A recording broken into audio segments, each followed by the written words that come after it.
Бидејќи никој од предлагачите не се јави да образложе која е причината за измената на законот, јас во интерес на граѓаните ќе кажам две-три реченици накратко.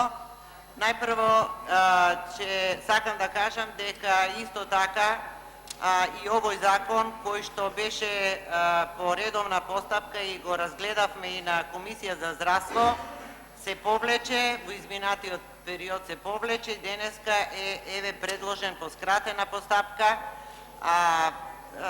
Од кои се причините, нели предлагачите не кажа, меѓутоа во интерес на јавноста ќе кажам дека со овој закон всушност се бара да се овозможи во Агенцијата за лекови и медицински средства да се вклучи или вгради можноста директорот да има заменик директор.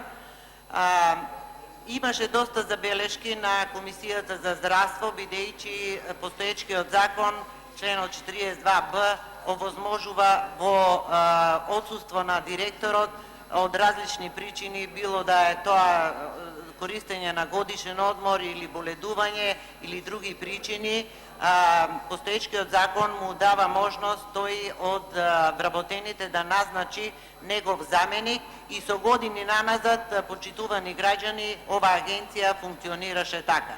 Сега е многу јасна причината зашто се вградува можноста да се назначи и заменик директор на директорот. Причината е јасна. Мнозинството сака на овој начин да си вдоми уште еден партиски војник во Агенцијата за лекови и за медицински средства на штета на сите граѓани во Република Македонија, односно дополнително, значи се ствараат, се трошат пари од граѓаните на Република Македонија и покрај тоа што нема потреба агенцијата да има заменик директор, бидејќи, како што кажав, можноста директорот да си назначи од вработените негов заменик до сега постои и со законот кој што е актуелен. Ви благодарам.